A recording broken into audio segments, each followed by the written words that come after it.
Hello friends, તમારી YouTube channel મલકી એકેડેમીમાં તમારા બધાનું સ્વાગત છે। આજે આપણે વાત કરવાના છીએ કે જે લોકોનું રનિંગ બાકી હોય અને કોન્સ્ટેબલના ઉમેદવાર અત્યારે બાકી છે તો એ લોકો માટે ખૂબ જ એવા મોટા સમાચાર આવી ગયા છે, જે બદલ આપણે આ વિડીયો બનાવ્યો છે। તો ખાસ કરીને ચેનલ પર નવા હોય તો ચેનલને સબસ્ક્રાઈબ જરૂરથી કરી લેજો અને આપણે ટેલિગ્રામ અને વોટ્સઅપ ગ્રુપ બંને બનાવેલા છે, ત્યાં પણ જોઈન થવાનું ભૂલતા નહીં, જેથી કરીને ત્યાં પણ નવી નવી અપડેટ મળતી રહે એટલા માટે। તો ચાલો આપણે જોઈએ કે શું રનિંગ બાકી છે એ લોકો માટે શું મોટા એવા સમાચાર આવ્યા છે।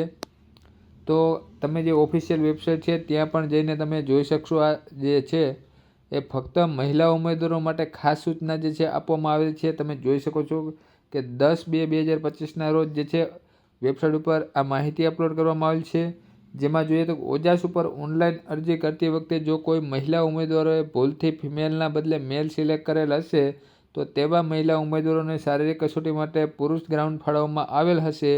જે મહિલા ઉમેદવારોની શારીરિક કસોટી બાકી છે અને કોલ લેટરમાં જેન્ડરમાં ભૂલથી મેલ લખાયેલ છે તેવા મહિલા ઉમેદવારોએ તારીખ 20/2/2024ના રોજ 18 કલાક પહેલાં ગુજરાત પોલીસ ભરતી બોર્ડની કચેરી બંગલા નંબર G12 સરિતા ઉદ્યાન પાસે સેક્ટર 9 ખાતે મળી જાય તે રીતે કોલ લેટર સહિતની અરજી મોકલવાની રહેશે।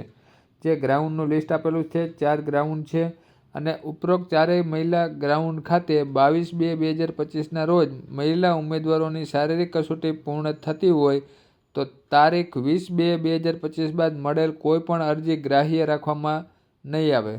તો જે પણ મહિલા ઉમેદવારો છે એ ખાસ કરીને એ લોકોને એક વિનંતી કે એ લોકોને મેલ ફિમેલ જેન્ડર ચેન્જ કરવાનું હોય તો ખાસ કરીને જે છે તમારે ફિમેલ લખેલું હોવું જોઈએ, પણ તમારે ભૂલથી મેલ સિલેક્ટ થઈ ગયું હોય તો એ લોકોએ અત્યારે અરજી કરી નાખવાની રહેશે। 22/2/2025 પછી તમારે કોઈ પણ જે છે અરજી માન્ય રાખવામાં નહીં આવે 20/2/2025 બાદ।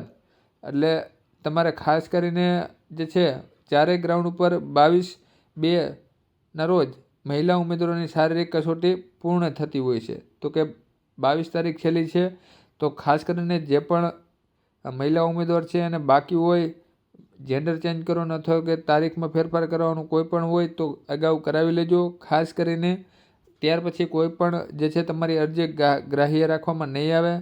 તો બસ વિડીયોમાં એટલું જ। જો તમને આ વિડીયો સારો લાગ્યો તો લાઇક જરૂરથી કરજો। આવી જ માહિતી મળતી રહેશે તો ચેનલને પણ સબસ્ક્રાઈબ કરવાનું ભૂલતા નહીં। જય હિન્દ, જય ભારત।